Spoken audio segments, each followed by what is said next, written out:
और ब्रेक के बाद आप सभी का बहुत स्वागत। खबरों में आगे बढ़ेंगे। कैबिनेट मंत्री राज्यवर्धन सिंह राठौड़ आज दौसा के दौरे पर रहे, जहां उन्होंने सिकराय के बहरावंडा में जनसभा को संबोधित किया। इसके बाद उन्होंने न्यूज 18 से खास बातचीत की। राज्यवर्धन सिंह राठौड़ ने कहा, पिछले 4 महीने के अल्प कार्यकाल में राजस्थान तेजी से आगे बढ़ा है। सुनिए क्या कुछ कहा। माहौल है, राजस्थान की जनता जानती है, पिछले 5 साल भुगत चुकी है, अच्छी तरह जानती है कि डबल इंजन की सरकार की ताकत कितनी शानदार है। उसमें मोदी जी की गारंटी है। ऊपर से पानी की समस्या का समाधान हो चुका है मात्र 4 महीने की भजनलाल जी की सरकार के अंदर। डबल इंजन की ताकत से पेपर लीक होते थे वो खत्म हो गए, घर घर सुविधाएं पहुंच रही है। तो बहुत बड़ा, अगर इतनी तेजी से राजस्थान को आगे बढ़ना है, आगे सौर ऊर्जा है राजस्थान के अंदर, अब पानी की कोई कमी नहीं है। अभी हमारे जो युवा साथी हैं उनकी ताकत है। राजस्थान को आगे बढ़ने के लिए हमें प्रधानमंत्री मोदी जी के हाथों को, कंधों को मजबूत करना है। ये जनता समझ चुकी है। मोदी जी आ रहे हैं 12 तारीख को, क्या तैयारियां हैं, किस प्रकार का? बढ़िया, लोगों में बहुत जबरदस्त उत्साह है। दौसा आप सब पधारिए, जो भी आप सब मुझे सुन रहे हैं, दौसा आइए। रोड शो है शानदार, प्रधानमंत्री मोदी जी को नजदीक।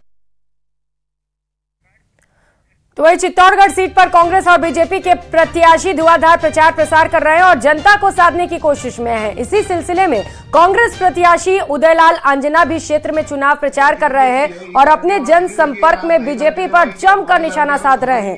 बीजेपी पर हमला बोलते हुए उन्होंने कहा कि बीजेपी जो गारंटी दे रही है वो कभी पूरी नहीं होगी। साथ ही कहा कि लोकसभा चुनाव में कांग्रेस को बड़ी जीत मिलेगी। आज 8 अप्रैल के ऊपर मजदूरी है तो 20,000 को जेल लगी है। राहुल गांधी को मोदी सरकार बनेगा, इंडिया गठबंधन की सरकार बनेगा तो 400 रुपए की मजदूरी मिलेगा में डालना। तो 400 की मजदूरी मिलेगा तो 40,000 को जेल उड़ाएगा। कृषि के बाद 1 लाख रुपया महिला का खाता में अपना घर की बड़ी अपनी बहन भी सके, अपनी वाइफ भी सके, अपनी माँ भी सके, जी मुखिया बनेगा उनका खाता में 1 लाख रुपया 1 साल का होगा तो 5 साल का 5 लाख रुपया। तो चुनावी मौसम में जहां एक तरफ नेता अपनी जीत के लिए रणनीति के साथ साथ जनता तक अपनी पहुंच बढ़ाने में लगे हैं, उन्हें लुभाने के लिए नए नए विचार और अनोखे अंदाज दिखाई दे रहे हैं, तो वही नेताओं के समर्थकों में भी अलग उत्साह दिखाई दे रहा है। अलवर में महिलाएं डांस करती हुई दिखाई दी। ये रिपोर्ट देखिए।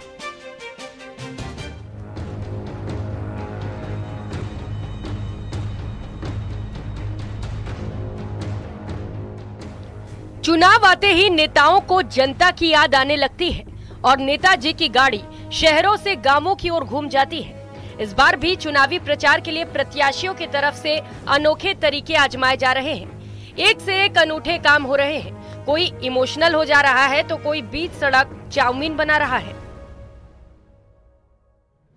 इस रेस में बीजेपी के नेता भी पीछे नहीं है। बिहार के दिग्गज बीजेपी नेता और सारण लोकसभा क्षेत्र से प्रत्याशी राजीव प्रताप रूडी भी इस लिस्ट में शामिल हैं। उन्होंने सोशल मीडिया पर एक और वीडियो शेयर किया है, जिसमें वो चुनाव प्रचार के दौरान एक गांव में ठेले पर भुजा बेचते नजर आ रहे हैं। हाल ही में राजीव प्रताप रूडी का एक और वीडियो सामने आया था, जिसमें वो बीच सड़क चाउमीन बनाकर लोगों को खिलाते हुए दिखाई दिए थे।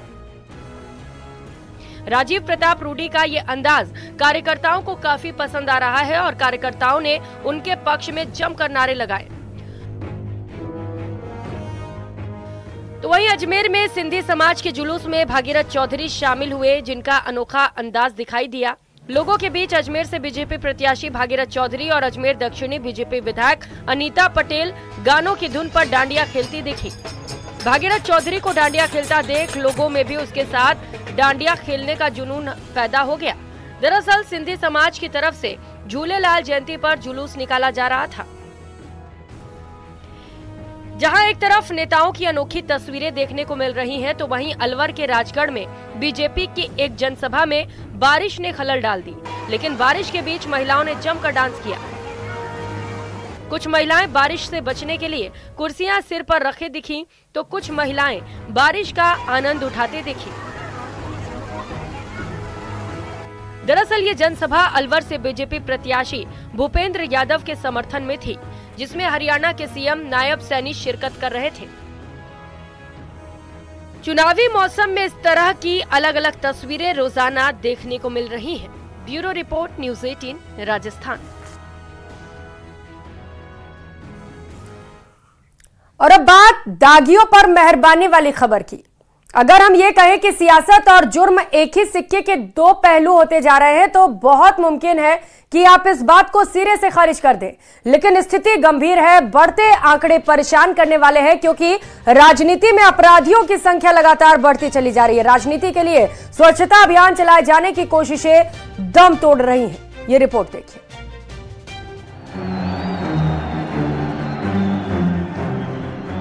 प्रदेश में लोकसभा चुनाव प्रचार चरम पर है।